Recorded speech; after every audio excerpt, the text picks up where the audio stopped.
چاچو بولتے ہیں پاکستان کے. وہ مجھے سن کے بڑا انٹرسٹنگ لگا، کیونکہ میں اب صبح اپنے نوٹس میں دیکھ رہا تھا اور ہر جگہ میں نے لکھا ہوا تھا grand father of Pakistan blasphemy politics, یعنی جو دادا جی ہیں وہ تھامس مکالے بنتے ہیں، جو والد ہیں وہ جناح صاحب بنتے ہیں، جو بیٹا ہے وہ ضیاء اور اسماعیل قریشی بنتے ہیں، اور جو آپ کا پوتا یا نواسا قادری ممتاز قادری بنتا ہے. اور اس سے میرا مراد کیا ہے میں آپ کے سامنے پیش کرتا ہوں. میں آپ کے سامنے 4 نکات پیش کروں گا، ان 4 نکات میں 5 سے 6 منٹ لگ بھگ ہر نقطے پہ لوں گا. پہلا تو یہ کہ مجروح جذبات کی سیاست، یعنی ہرٹ سینٹیمنٹ، ایک مجروح جذبات کی سیاست کے لیے کردار جو بنایا گیا وہ کب سے آیا، کب سے ہم جنوبی ایشیا میں، بر صغیر میں، پاکستان میں، کہ میرے جذبات مجروح ہو گئے ہیں، اس کی بنیاد پہ میں سیاست کروں گا، یہاں تک کہ تشدد کروں گا. اس کی تاریخ کیا ہے؟ اس سے ہم سمجھ پائیں گے ممتاز قادری کے کیریکٹر کو، بیکاز وہ آپ کا ہرٹ سبجیکٹ ہے، دی الٹیمیٹ ہرٹ سینٹیمنٹ کا ایگزامپل. دوسرا یہ کہ توہین رسالت کی ایک ہی سزا، سرطن سے جدا، یا قانون توہین رسالت، اس کا اسلامی رنگ، یہ کہ خدا کی طرف سے قانون نافذ ہوا، اس کی اوریجن سٹوری کیا ہے، اس کا شجرہ کیا ہے. اس کے لیے ہم 1986 میں جائیں گے اسماعیل قریشی صاحب سے ملنے کے لیے، جس کے اینڈ پہ ہمیں 295 ملے گا کہ اس کی وہ کس طرح کنسٹرکٹ کیا جاتا ہے، کہ ممتاز قادری کیسے انوینٹ ہوا بطور ایک ہرٹ سبجیکٹ، اور 295 کیسے انوینٹ ہوا بطور ایک ریشنل لا.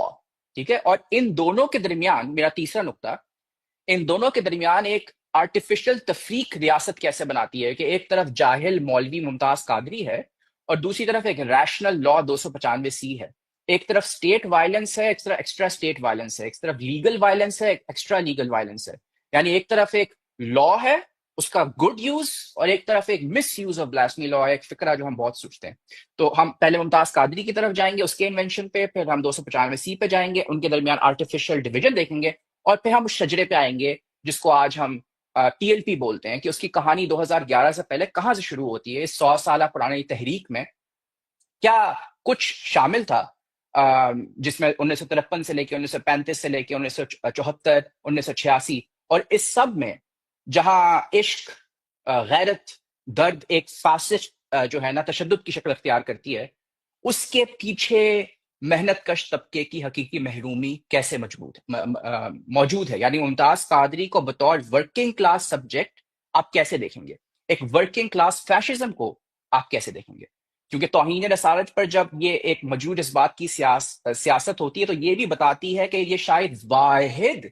سیاسی زبان ہے، مجروح جذبات کی سیاست، جس میں ہم ورکنگ کلاس لوگوں کو سنجیدگی سے بھی لے رہے ہیں آج. جب تک آپ یہ بولتے ہیں تو اچانک آپ سلمان تاثیر جو کہ ایلیٹ کا حصہ ہے وہ نیچے ہو جاتا ہے، ممتاز قادری جو اس کا ورکر ہے وہ کیسے اوپر ہو جاتا ہے. سب سے پہلے آتے ہیں جی جذبات کی طرف، یعنی ممتاز قادری کی انوینشن کی طرف، جو میرے لیے شجرے کا پہلا پوائنٹ ہے، جو کہ تھامس مکالے ایک برٹش کلونیل استعماری آفیسر تھا. آپ لوگ شاید ان کو جانتے ہو، انہوں نے ہمارے قوانین کی تشکیل کی، ایجوکیشن کی تشکیل کی. ایک بہت ہی ریسسٹ چٹی چمڑی کا ایک کردار تھا، جو کہ سمجھتا تھا کہ تمام براؤن سبجیکٹس جو ہے نا وہ ہم سے نیچے ہیں. اور اسی ریسزم کی بنیاد پہ اس نے یہ اپنی تھیوریاں اپنی ڈائری میں لکھی تھیں، کنسٹرکٹ کرنا شروع کی تھی 1837 کے زمانے میں. یہ قانون 1860 میں نافذ ہوتا ہے، بلاسفیمی لاز کا اوور آل جو اسٹرکچر ہے. لیکن وہ جب شروع کرتا ہے وہ یہ کہتا ہے کہ بر صغیر میں بیٹھے یہ مسلمان، یہ ہندو، یہ بڑے جذباتی ہیں، اور ان کے جذبات کو کسی طرح ہم نے قابو کرنا ہے. اور برطانیہ پہلی سیکولر ریاست ہے جنوبی ایشیا میں، پہلی سیکولر نیوٹرل ریاست ہے. تو ہم ان کے جذبات کو بیلنس کرنے کے لیے ہم پین کو مینج کریں گے. یعنی ریاست ایک نئے بزنس میں آئے گا جس میں محسن آپ کے جذبات کو قابو میں رکھنا، اس کو مینج کرنا، اس کا جواب دینا، اس کو کرمنل اوفینس قرار دینا، کہ اگر آپ کے جذبات کو میں نے دکھ پیش کیا تو میں کرمنل ہو گیا ہوں. اس کی انوینشن آپ کو تھامس مکالے کے ڈائریز میں ملتی ہے. اس کے لیے ڈیٹیل میں آپ لوگ ضرور پڑھیے گا. اصل احمد صاحب کا پرچہ ہے اسپیکٹرز آف مکالے، اور جے بارٹن اسکاٹ کی کتاب ہے، نام بھول رہا ہوں میں جس کا، جے بارٹن اسکاٹ کی دوسری کتاب سیکرڈ سم تھنگ، جس میں وہ بتاتے ہیں تھامس مکالے کے آئیڈیاز کیا تھے، جس کی بنیاد پہ میرے جذبات مجروح ہو گئے، قوم کے جذبات مجروح ہو گئے، جس کی بنیاد پہ ایف آئی آر کی جاتی ہے آج بھی، جس کی بنیاد پہ سیاست کی جاتی ہے، جس کی بنیاد پہ قانون سازی ہوئی ہیں، پاس ہوئی ہیں، 1986 میں ہوئی ہیں، 1974 کے دوسری امینڈمنٹ بھی پاس ہوئی ہیں، آرڈیننس 20 بھی پاس ہوئے ہیں. تو مجروح جذبات اس سے پہلے آپ کو تاریخ میں جنوبی ایشیا کے کلچر کے اندر یا پھر اسلامی فقہ کی تاریخ میں نہیں ملتی. یعنی اسلامی فقہ میں کوئی بھی فقی، ہنڈریڈز آف فقی اٹھا کے آپ دیکھ لیں گے، آپ کو کہیں بھی آپ کے جذبات کا مجروح ہو جانا کسی جرم کی بنیاد نہیں بنتی. چاہے وہ قتل کرنا چاہیں، نہ کرنا چاہیں، سزا دینا چاہیں، نہ دینا چاہیں، توہین رسالت، توہین قرآن میں آپ کے جذبات are relevant. Feelings, Islam does not care about your feelings. Islamic tradition does not care about the fact کہ آپ کے جذبات مجروح ہیں. بٹ تھامس مکالے کا یہ آئرونیکلی سیکولر ڈھانچہ کہ چونکہ ہم نیوٹرل ہیں تو ہم آپ کے جذبات کو دیکھیں کہ آپ ایک دوسرے کے جذبات کو دکھ نہ پہنچائیں، تو اس نے ایک سبجیکٹ کنسٹرکٹ کیا. وہ وائلنٹ سبجیکٹ آپ کو چاہے علم الدین کی زبان میں ملے، پھر غازی کا ایک بہت بڑا شجرہ آتا ہے، ایونچولی ممتاز قادری میں بھی ملے، وہ سبجیکٹ آپ کو استعماری زمان سے پہلے نہیں ملتا. اور مزے کی اور ٹریجک بات یہ ہے کہ مجروح جذبات یعنی دل آزاری کو جرم بنانا، اس کی آپ کو جو اسلامی فقہ میں تو آپ کو وجود نہیں ملتا، لیکن اس کا جو سبجیکٹ کریٹ ہوا ہے وہ زیادہ تر آپ کو غریب طبقے کا ہی ملے گا، ورکنگ کلاس کا بندہ ہی ملے گا نا. کہ جب اقبال آتا ہے اور کہتا ہے کہ جی کہ ایک کارپینٹر کا بیٹا علم الدین مجھ سے بازی لے گیا ہے، وہ خود لے جاتے، وہ تو کبھی نہیں جائیں گے. یا پھر جب اپنا جو مسٹر خادم رضوی صاحب ہیں وہ خود شہید نہیں ہوئیں گے، وہ کہیں گے ممتاز قادری شہید ہوا ہے، وہ ہم سے بازی لے گیا ہے. وہ یوزلی ایک ورکنگ کلاس ہرٹ باڈی ہوتی ہے. نمبر دو، وہ ورکنگ کلاس باڈی یوزلی وسائل کی منصفانہ تقسیم مانگ ہی نہیں رہی ہوتی، اپنے اس مجروح جذبات کی بنیاد پہ ڈسٹریبیوشن آف ویلتھ کی سیاست نہیں مانگتی. نمبر تین، وہ کسی مزدور تحریک کی طرح منظم نہیں رہی اپ انٹل پچھلے کچھ ڈیکیڈز، اور وہ اپنی تمام سیاست عشق اور غیرت کے گرد جب کرتی ہے تو اس کا جو ہر مورل اور اکنامک انگزائٹی ہے کہ ایک پسماندہ طبقے سے میں ہوں اور اس جدید زمانے میں میری کوئی سنتا نہیں ہے وغیرہ وغیرہ، اس کا جواب وہ ایک ہی ایکسپریشن لیتا ہے جو کہ ایک فیشسٹ وائلنس ہے، بلاسمی لاء کی. اور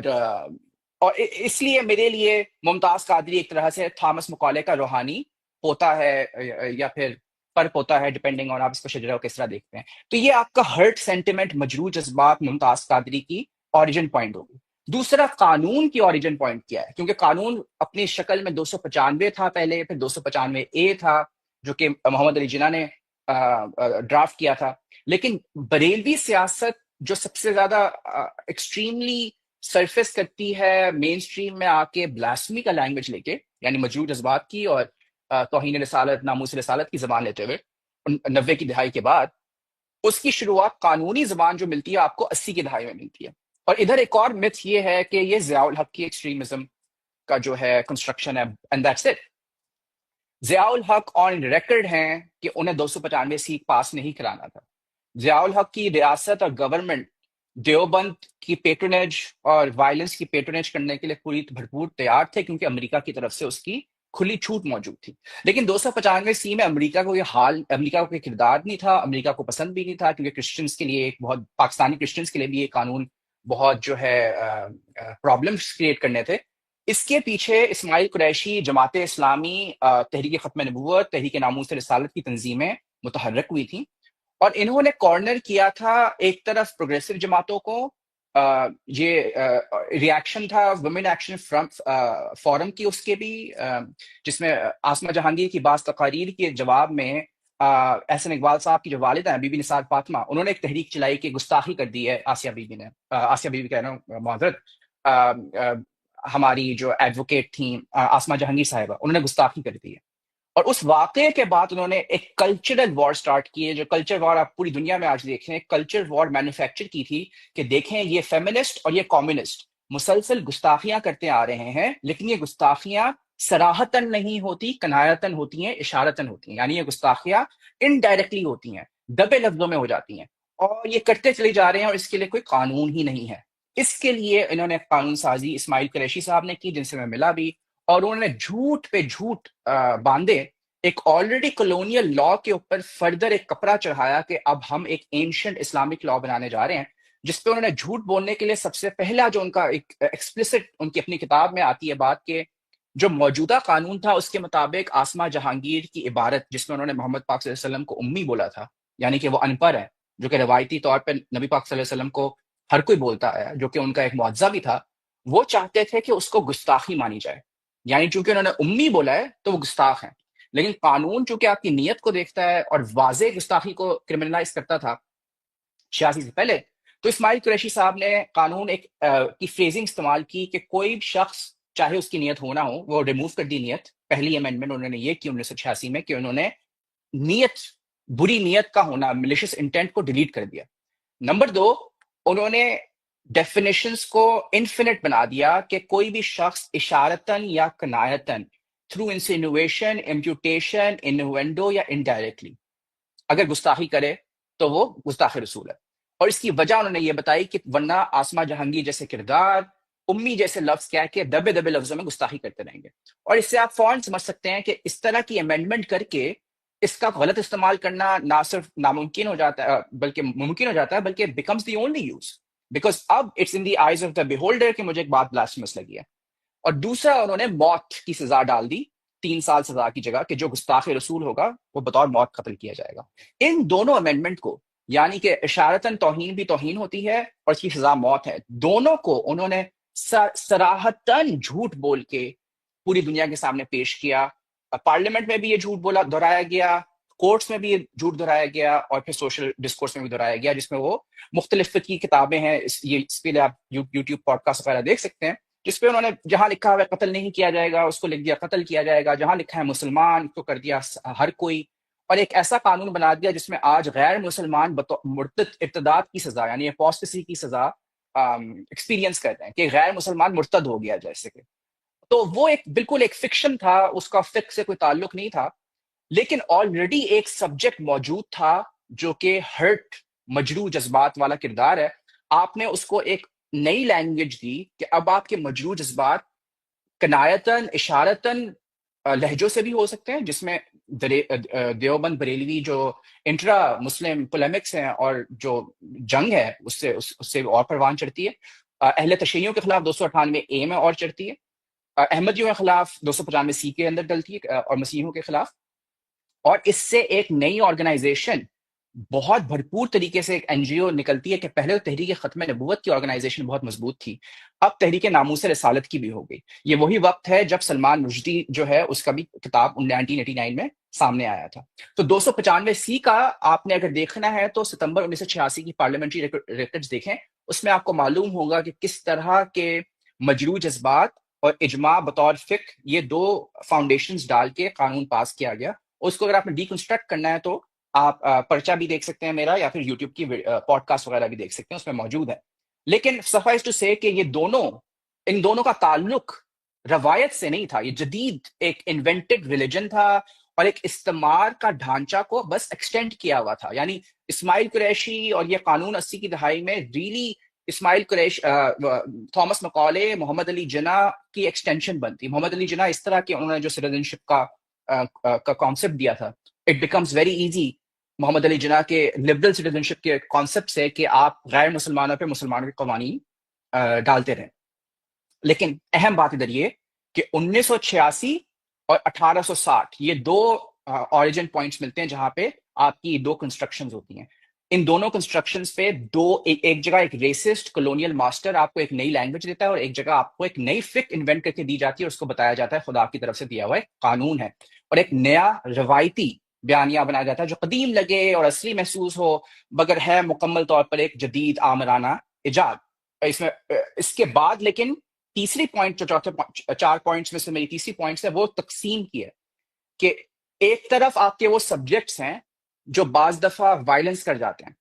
اور ایک طرف یہ لا ہے. یہ بائفرکیشن، یہ بائنری ریاست بناتی ہے کہ ایک طرف ریشنل سٹیٹ ہے، قانون ہے جو عقلی ہے، اور اس لا کے بعد اس نے بتایا ایک طرف جو غازی ہے، جو جذباتی ہوتے ہیں، بے قابو ہو جاتے ہیں. اور یہ بہت ہی خطرناک تقسیم ہے، بہت ہی غلط تقسیم ہے، کیونکہ ممتاز قادری اس جیسے اور غازی قانون سے باہر نہیں ہے، اس کی پیداوار ہے، they are an extension of the لا.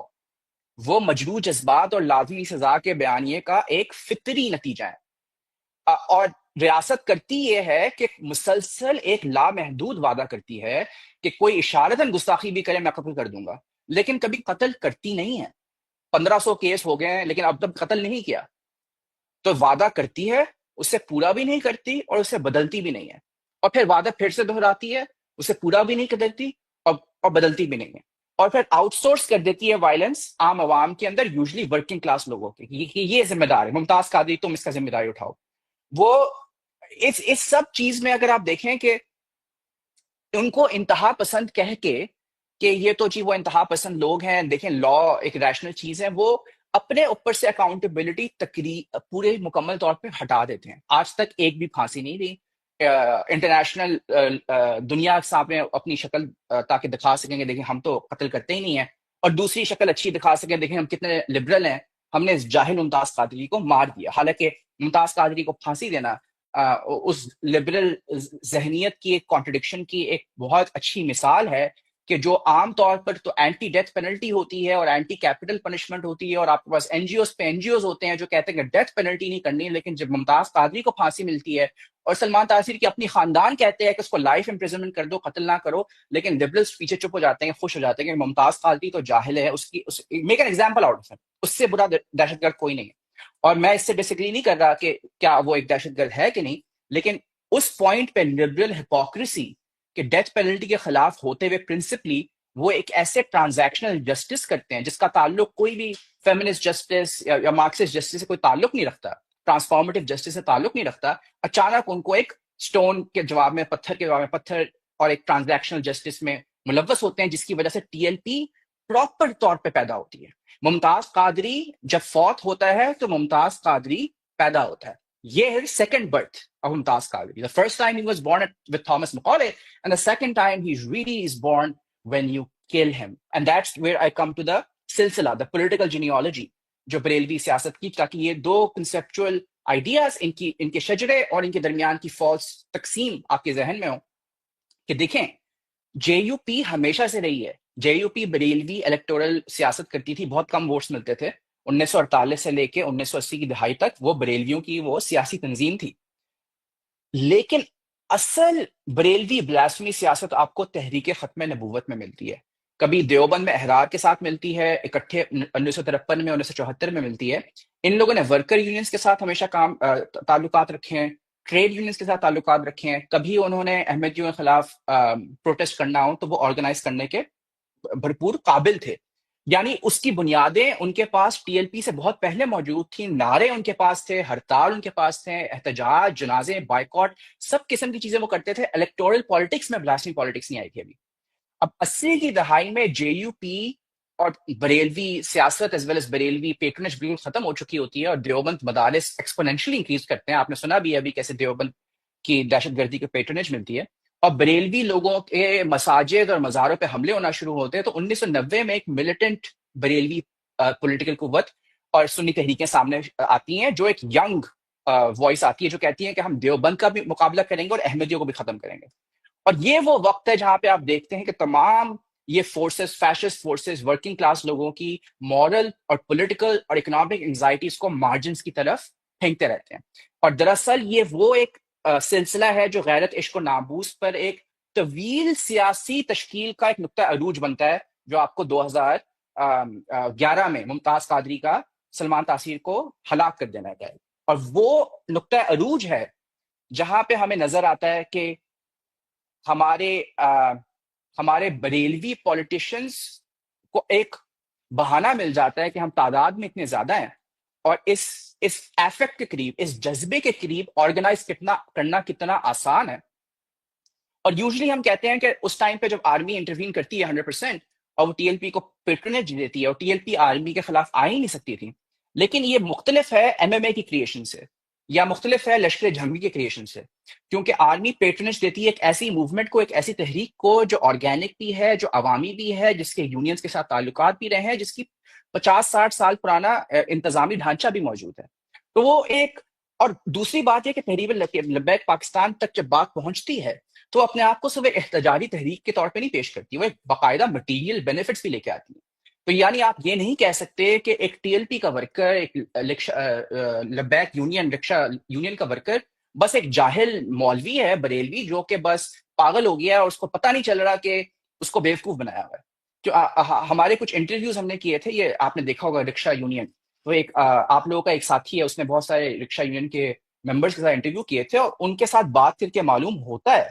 کہ وہ مٹیریل بینیفٹ کتنا زیادہ لیتے ہیں. یہ ان لوگوں کے لیے ایک یونین بنا پنجاب میں جو سیاسی نظام میں ان کو اپنی جگہ کہیں اور نظر نہیں آتی.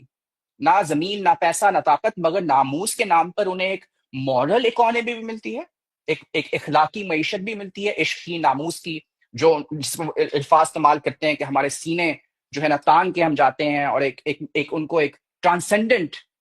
موقع بھی ملتا ہے. لیکن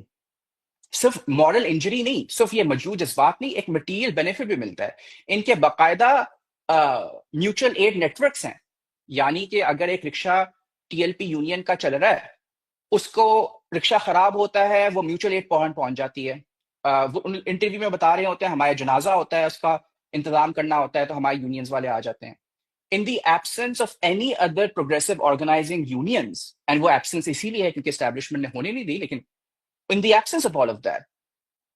ورکنگ کلاس پالیٹکس کی تمام مٹیریل اینڈ افیکٹو بینیفٹ اس ٹی ایل پی کے ڈھانچے میں اور فردر ڈاؤن دا لائن، چاہے حفیظ سینٹر میں تحریک ناموس سال کی یونینز ہوں یا رکشہ لبیک یونین ہوں، ان کی آرگنائزنگ میں ملتی ہیں. لیکن میں چاہوں گا کہ ہم اس میں دیکھیں کہ اس میں وہ مادی فائدہ بھی کیا ہے. ایک تو یہ کہ ہم اس چیز کو ڈاؤن پلے نہ کریں کہ اس میں عشق اور غیرت کی جو سیاست ہے، اور جو فیشزم میں ایک بہت ضروری چیز ہوتی ہے، وہ جذبات، وہ کتنے اہم ہیں، اور اس مورل میننگ کا ریپلیسمنٹ آپ کیا لے کے رہیں گے. ہاں، مطلب آپ کے پاس کیا ہے جو میننگ میکنگ کا جو آپ ممتاز قادری کو دے سکیں. اور دوسرا کہ وہ باقاعدہ مادی فائدہ ملتا ہے، جنازے کے انتظام میں ملتا ہے، کرائے کے موقع پہ ملتا ہے، ایمرجنسی مالی امداد ملتی ہے، رمضان میں راشن ملتا ہے، عید پیکیجز ملتے ہیں. یہ سب کچھ صرف جذباتی بات نہیں ہے. ان میں سے بہت سارے لوگ بریلوی تک نہیں ہیں. ایک سوال کسی نے پوچھا تھا ان سے بلاسمی کے بارے میں خیال کیا ہے، تو وہ کہتا ہے A1. I main for all وی نو سوائے احمدی نفرت کے maybe they don't have significant feelings over all کہ بھائی پاکستان تو بس بنا ہی صرف ناموس اسرار کی تحفظ کے لیے، لیکن وہ ایک افیکٹو آرگنائزنگ مینس بنا ہے. یعنی یہ چیز تو لیکن ہمیں سمجھ آ جاتی ہے کہ آپ نے پوری میری اگر گفتگو سنے، اس پورے نظام کو، قانونی نظام کو، جذباتی نظام کو، اس رسومات کو، نظام کو سمجھتے ہوئے اتنا واضح ہو جاتا ہے کہ اس میں دین اور مذہب کا عمل بہت کم رہتا ہے. Obviously we call it religion and it's very easy to call it religion, but جب اس کو آپ انپیک کرتے ہیں تو آپ کو اس میں استعماریت اور لبرل ہپوکریسی اور لبرل جسے کہتے ہیں نا آبفسکیشن، کہ ایکچوئل مسئلے سے ہٹا دیں اور ورکنگ کلاس لوگوں کو مارجنس کی طرف وائلنس پھینکتے رہیں. یہ آپ کو ہندوستان میں بھی ملے گا، انڈیا میں بھی ملے گا، آپ کو برطانیہ میں بھی ملے گا، امریکہ میں بھی ملے گا. یہ ایک آمریت پسند تھیولوجی ہے، یہ ایک استعماری تھیولوجی ہے، اور یہ نظام مکمل طور پر مؤثر ہے کہ غریبوں کو ریاست کے خلاف نہیں بلکہ حاشیوں پہ، مارجنس پہ خلاف کھڑے لوگوں کے خلاف کھڑا کر دے، باوقار کھڑا کر دے. اور وہ جو اقبال کا کامنٹ ہے، شاید آپ کو پتا ہو کہ جب علم الدین کا جنازہ پڑھا جاتا ہے تو اقبال بولتا ہے کہ ایموشنل ہو کے کہ یہ جو ہم سے بازی لے گیا. آئی تھنک دیٹ ایون خادم رضوی جب اپنے پگڑا اٹھا دیتا ہے، اور پگڑی اٹھا دینا بریلوی سیاست میں ایک اتنے بڑے پیر کا، ایک اتنے بڑے اس کا بڑا بات سمجھ جاتی ہے، ممتاز قادری کی قبر پہ رکھ دیتا ہے. یہ دونوں چیزیں آپ کو بتاتی ہیں کہ یہ سارے ایلیٹ ریلیجس کلچرل لیڈرز یہ کبھی نہیں مرتے، ورکنگ کلاس لوگ ہی مرتے ہیں. لیکن وہ جو عزت ملتی ہے کہ ہم غازی بن سکتے ہیں، ہم سید نہ سے ہی غازی بن سکتے ہیں، وہ جو جذبات کا ایک ایکسپریشن ملتا ہے اس انگزائٹی کا کہ feminism is on your door, Israel is on your door, America is on your door, the Ahmadis are on your door, the Indians are on your door, real or manufactured, whatever the threats are, and the very real economic anxieties. اور وہ بار بار اپنے interviews میں بات کرتے ہیں، which is why I would say let the subaltern speak. بولا تھا اسپیوک نے، let the TLP workers speak and try to understand کہ ورکنگ کلاس لوگ کیوں فیشسٹ تنظیموں کی طرف جا رہے ہیں، اور کیا ہم اور آپ لوگ مورل انجری کو، عشق کو، غیرت کو طبقاتی تجزیے کا حصہ بنا سکتے ہیں. اس کے لیے آپ لولی اکیڈیمکس، ڈاکٹر صبا محمود اس میں شامل ہیں، اسد احمد اس میں شامل ہیں، ریسنٹلی جے بارٹن، ویرا ناز، میں نام بھول رہا ہوں، انڈین اکیڈیمک ہے، انجری پہ بات کرتی ہیں. تو ضرور اس کو اپنا کلاس انالیسس کا حصہ بنائیں. اور دوسرا